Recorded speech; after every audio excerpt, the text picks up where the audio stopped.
but it would have had to just go away. There was no space for her.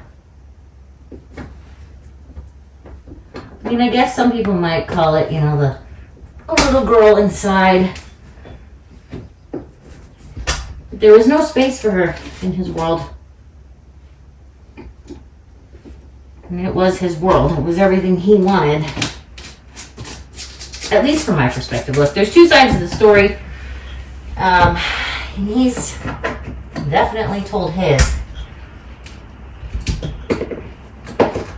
I remember we were actually set up on a blind date. We were set up on a blind date by my high school boyfriend's sister.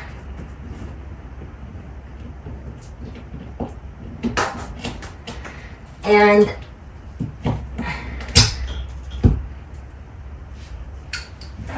it's weird to say that, but it's true.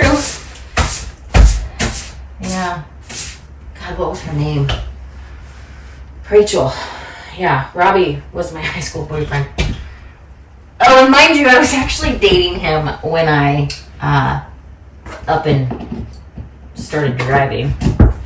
And I didn't have a cell phone because, you know, that wasn't really a thing back then. Well, it was starting to become a thing, but I didn't have one. So I basically just ghosted before ghosting was actually a thing.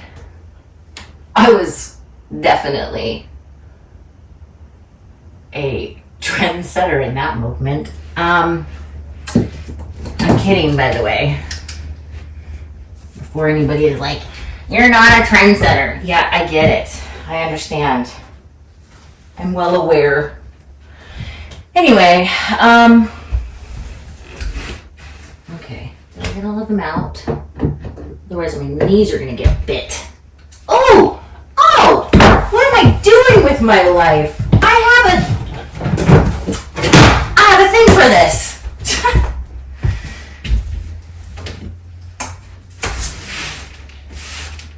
So anyway, the ex-boyfriend, sister, high school boyfriend, set us up on a blind date, and he was sweet. Oh, and we got Slurpees. And we parked at this this boat launch at a lake. Lake Stevens, actually. Funnily enough, we ended up moving there. Irony at its finest. Anyway, so we parked there. We listened to music and we just talked and we had our Slurpees. Slurpees then became a thing for us. We had a lot of Slurpees throughout our relationship. Anyway, he was sweet and nice then, and we had a great conversation, and we started dating. And I met his parents. He met my mom. I can't remember if he met my dad at that point. No, I don't think so. So yeah, we started dating. And having sex.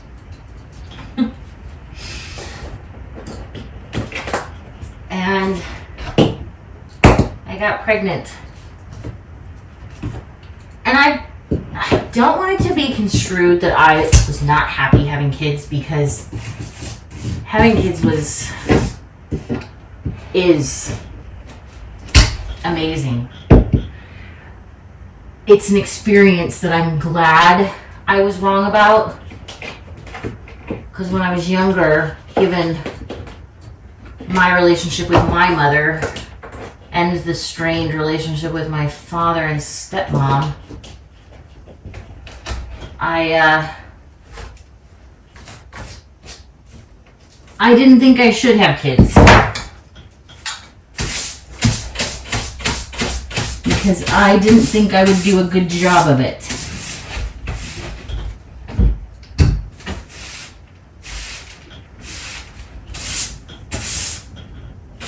Some would say I didn't. do a good job with it. But those people can kiss my fucking ass. Because I have great kids. They have manners. They have self-esteem. Well, at least they did.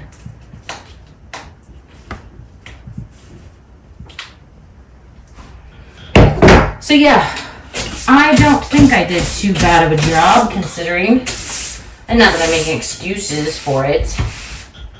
Definitely made some mistakes for sure. But you know, there is no handbook, as cliched as that fucking sounds. And I do understand it sounds very cliche. And I think it sounds even more cliche to the actual kid than it does to us adults. I think us adults get it and we understand. Because, you know, if you don't have the best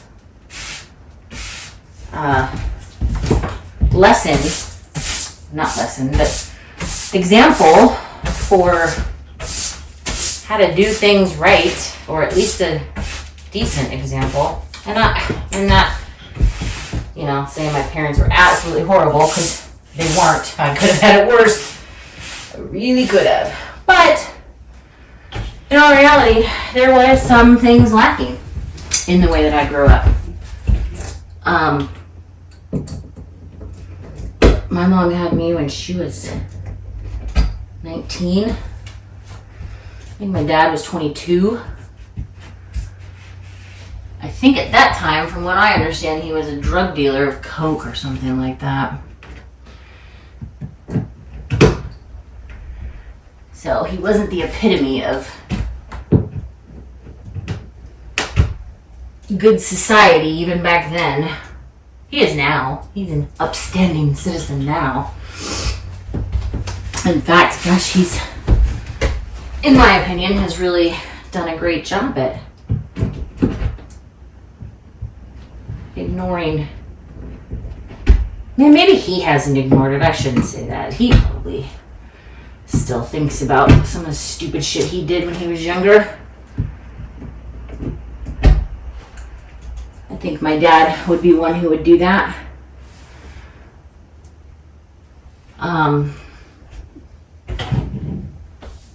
So yeah, anyway, Chris and I, we had a kid.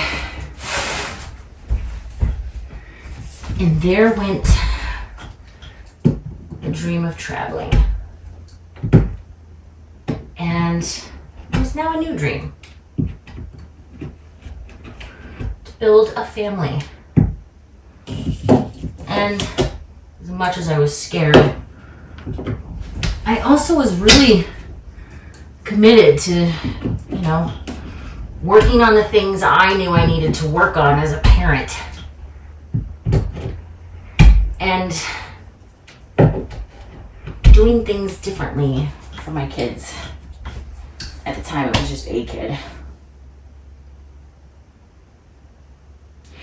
But we went and told his parents. Now, my mom said, because I wasn't going to get an abortion. That was not for me. And I'm not shaming anybody who has. I'm just saying it wasn't my preference. So before you get all in your fucking pissy feels, you do have the right to life, liberty, and the pursuit of happiness. And for me, the pursuit of happiness was not getting an abortion.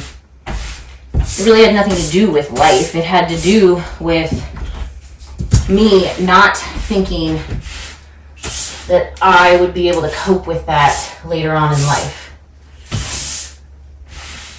So that is the why for me.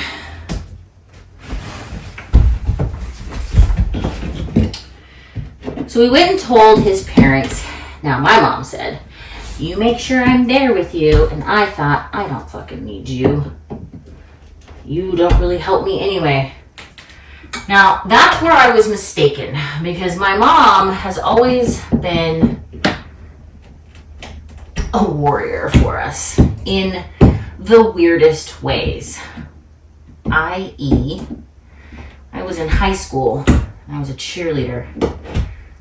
And I got in trouble at a party for drinking. And I got kicked off the cheerleading squad.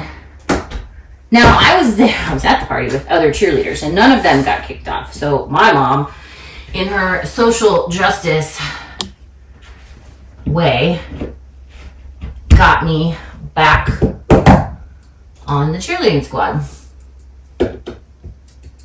But then I did some drugs, or what I thought was drugs. It wasn't. It was something else, something weird. And it made me freak the fuck out at a party. So I got kicked off the cheerleading squad again. And there was no coming back from it that time. Which is fine. I don't really have cheerleader mentality. I don't think. Not at the core of me. I think aesthetically I probably fit the mold or build back then. But I don't know that my personality... I think I was trying on a personality. Right? You're a teenager. You're trying on personalities. So... my mom said, don't go over there without me. You'll regret it if you do. I don't have a dustpan. Shoot.